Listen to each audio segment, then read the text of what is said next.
Hello, in the following mini tutorial, we want to look at how to create a new file in Crowded and add floors. To do this, we first start Crowded.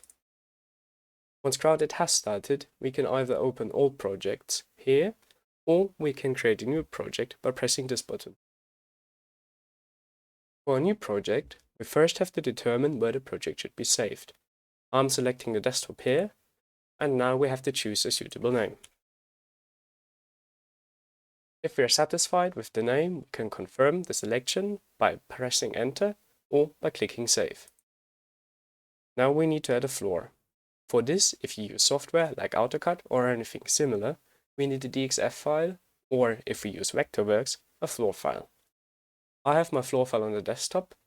One way to add the files is to simply drag and drop the file into your project.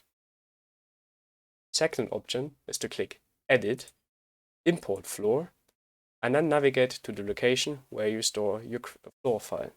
For me, this is once again the desktop. Then you select the file and press Import Floor. You can either replace existing files or insert it as an additional floor into your project.